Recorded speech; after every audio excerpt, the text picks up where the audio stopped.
So in this video I'm going to take a look at a problem that is common for the owners, prospective owners of old trawler yachts. So trawler yachts that are built back in the 1960s and 70s generally had plain steel, often referred to as black iron fuel tanks. And of course steel rusts, and water can accumulate in the bottom of the tanks, or it can get around the sides of the tanks, depending on how the tanks are mounted in the boat, and eventually rust through. And so this is a big issue because the tanks are usually large, very difficult to get out of the boat. Usually have to be either cut up, or the side of the boat has to be cut open to take the tanks out to replace them. And it's pretty difficult. People don't seem to want to get into repairing the tanks. Of course, it's hard to know exactly how much of a problem you've got until you can get the tank where you can take a good look at it. In my case, I thought that I had a leak in my starboard fuel tank, but I drained the fuel out. I transferred the fuel to the other tank and filled the tank with water, and I didn't get any leakage. So I've left it that way for a few years while I've tried to get around to fixing it. I think the problem might have been that I overfilled the tank and got some leakage out through the fill pipe, and that's what I saw in behind the stringers next to the fuel tank was fuel from that, not from an actual leak in the tank. But I don't want to just refill the tank with fuel without doing something. I know the bottom of the tank on the outside is quite rusty, so I want to open this tank up, take a look inside, and I'm planning to fiberglass the inside of the tank to essentially put a new bottom in the tank. So what I've started to do, I outlined, I made some access ports to get into the tank. This is an example down here where the problem with most access ports is they're round, and so there's no way to get a plate inside once the tank's all constructed. So I thought I'd make these rectangular access plates with a backing plate inside, and then with the another plate on the outside. So the outside has clearance holes that the bolts can go through. The inside has threaded holes. And the plan is I'll cut this hole. You can see I already started on the cutting. I used my square to make a nice square outline here to cut by, and then I put a metal cutting blade in my circular saw. I've got a little 5.5-inch circular saw that I like, and it's handy to use. I put a metal cutting blade in that, and I've already started to make the cuts. Now I'm going to use my Sawzall with a metal cutting blade to finish off the corners here. So that's where I am today, and I'll get that piece out of there, and then I can see what it looks like inside. Put this plastic up on either side to kind of contain the chips that were going to be flying from the circular saw blade. And I use the circular saw blade because I've cut up a tank using an abrasive wheel, and that really gets a lot of metal dust around. So I thought I'd try the metal cutting blade and the circular saw. That seemed to work okay. Still a lot of little steel chips flying around, but I tried to contain those, and I'll vacuum them up. But now I'm going to get on with using my Sawzall with a metal cutting blade. Go in here and finish those corners up and get that plate out of there. I've got my protective clothing on, my Tyvek suit. I got some gloves on, safety glasses, and I'm going to cut through the corners with my Sawzall here. And I'm finding that the Sawzall makes a lot less flying chips than the circular saw, so I might use that for more in the future. But I'm just going to cut these corners out now.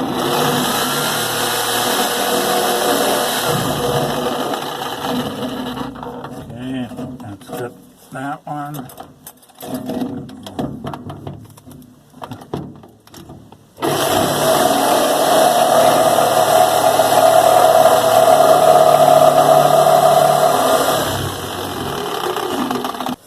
And get this bottom corner.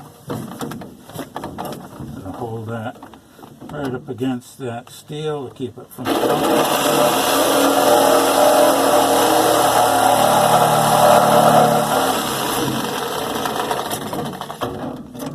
Got the vertical. Got a lot of room here with the batteries here and all. Have to clean up some of the wiring as part of this job. Right now I just want to see.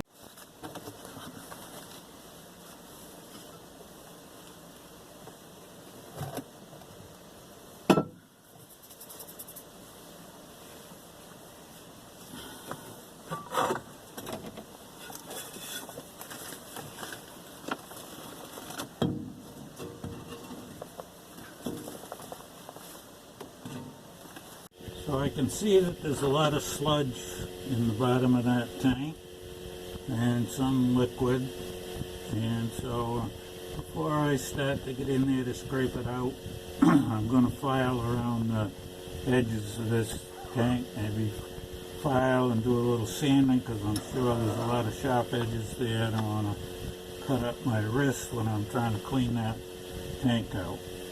So that's what I'm going to do now.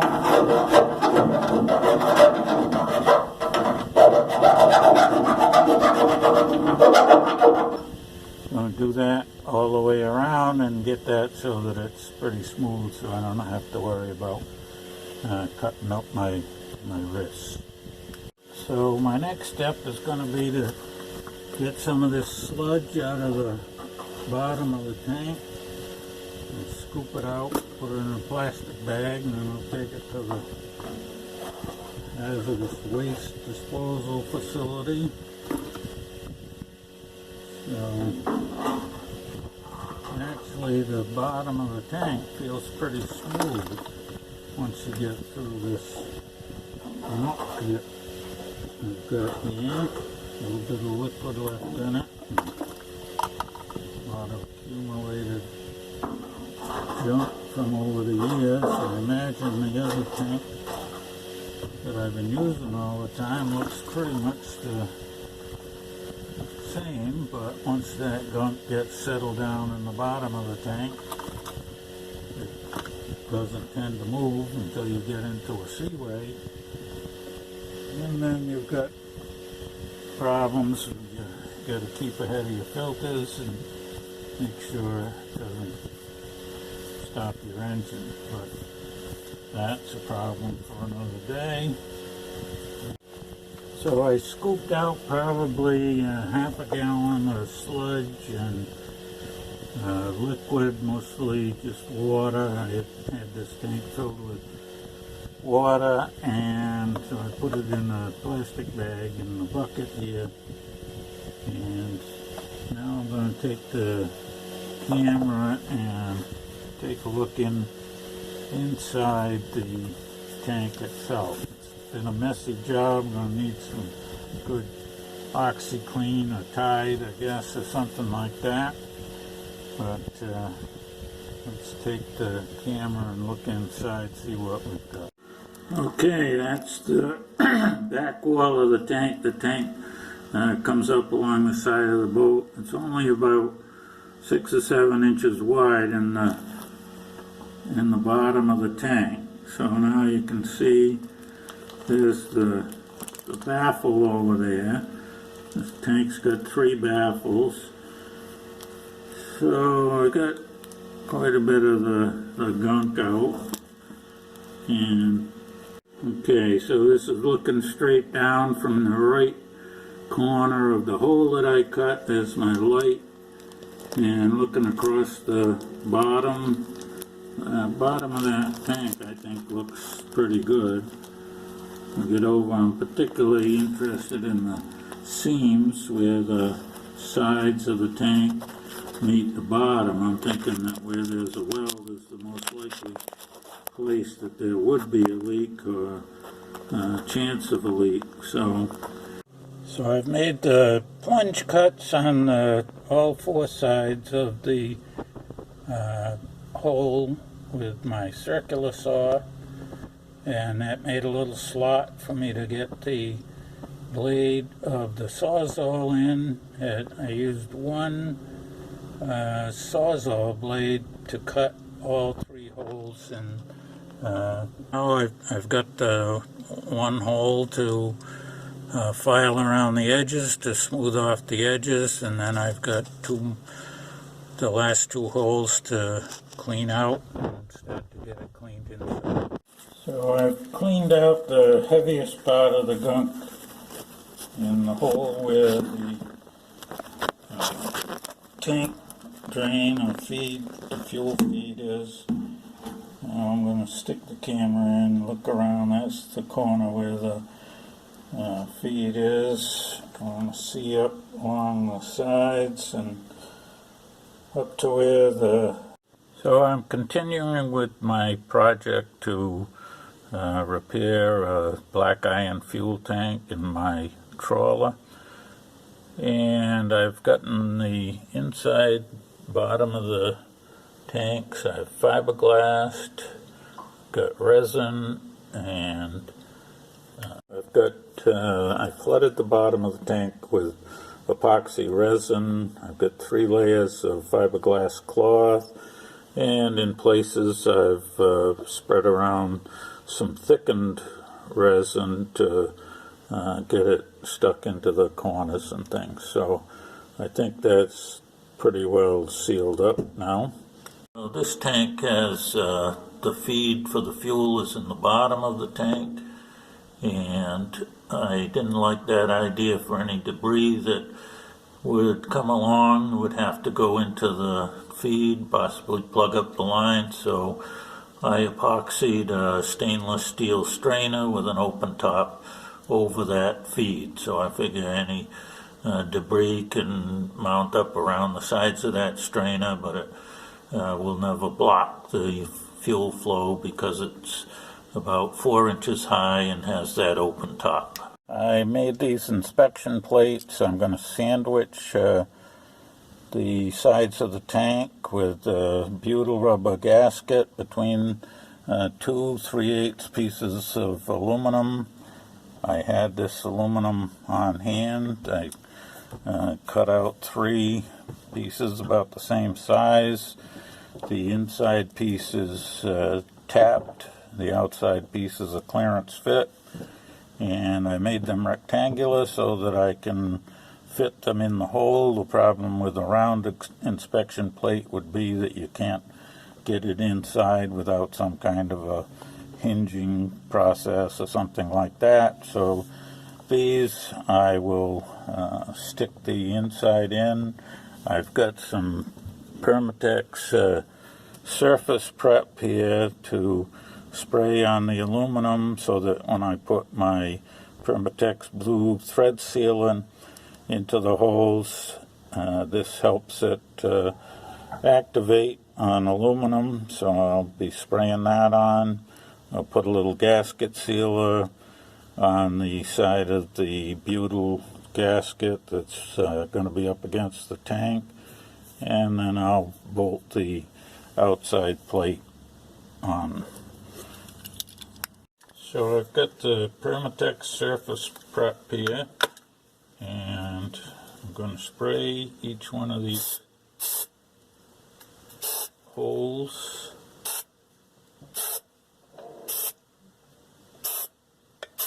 So I put these threaded rods, I cut a bunch of lengths of threaded rods so that I'll have something to hold on to when I stick the inside plate in, rest the two shorter threaded rods on the bottom. Hopefully I can hold on to the top one and then put the outside piece on and get the bolt started. So I put a little bead of Permatex fuel resistant gasket dressing and sealant on my gasket. Now I'm going to take and put this inside the tank using my threaded rods to hold it with. So I'll rest the two bottom threaded rods on the bottom of my inspection hole, pull it in with the top one, and I'm going to take a little pair of vice grips,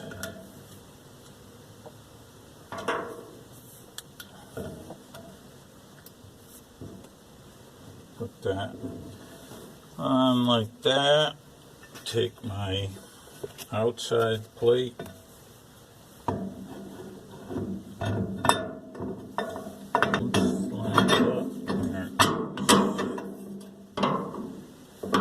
okay, now just put one of these in to make sure, or two to make sure I've got the sides where they should be.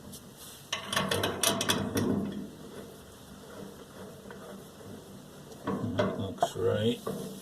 Now I'll start with the Permatex blue sealant. Put a dab of that on my bolts and fasten these bolts into the plate. So I'm just putting a little of the Permatex blue on my bolts, hoping that that'll help to seal up because the threads go all the way through.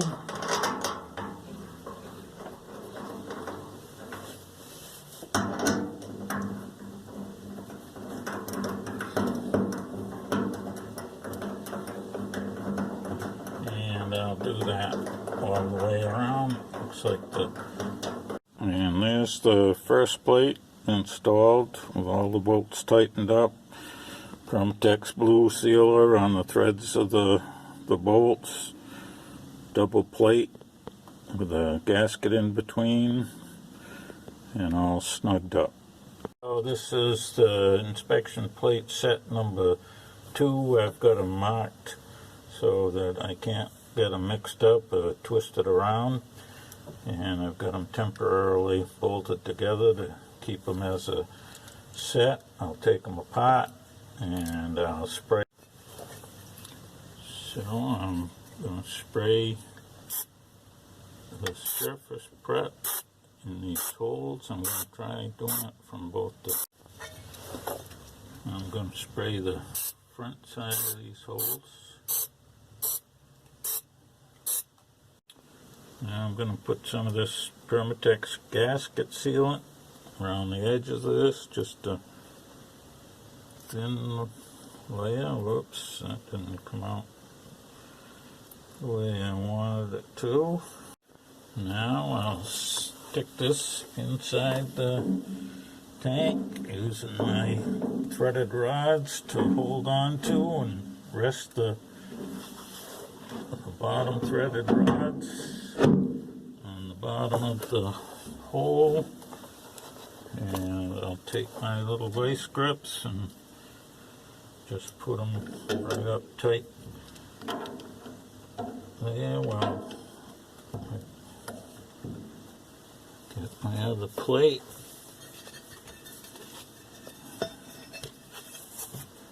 And get that lined up there. Whoops, I got it off a little. That's not right.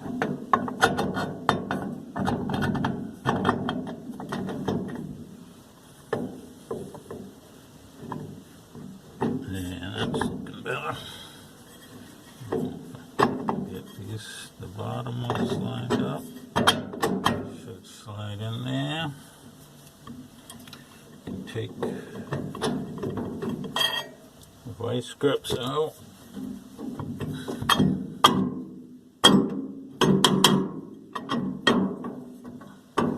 Get those now. Put up here the bolts to make sure I've got it clearance on all sides. So that one's threading in.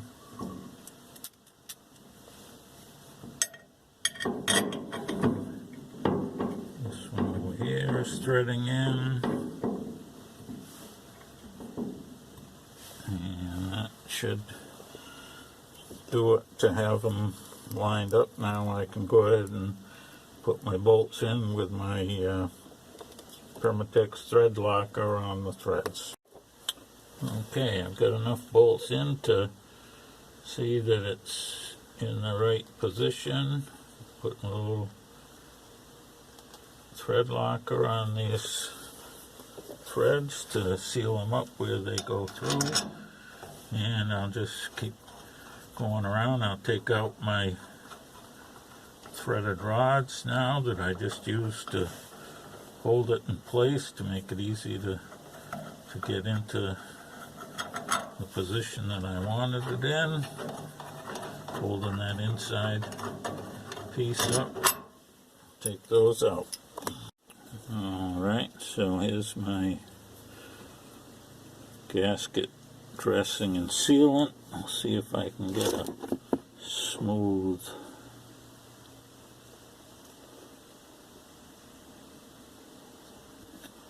feed around there this time. Now I'm ready to put that piece inside the tank.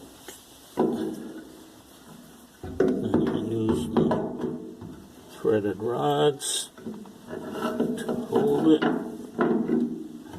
Rest the two short threaded rods on the bottom and get that there. Put my vice grips on here to hold that while I get the other plate. Take the other plate and get it lined up. Get all three holes lined up there so the last one always gives you a problem. Isn't that the way? Yes, there it goes. There's one there. Put a nut on here just to hold things in place. Get rid of those vice grips.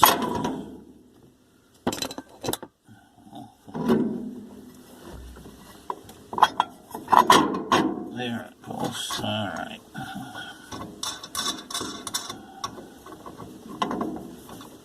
Okay, now I can get started with my bolts. Take my fine thread bolts and then my Permatex thread sealer. Put the thread sealer on that bolt. And I'll get one in that side.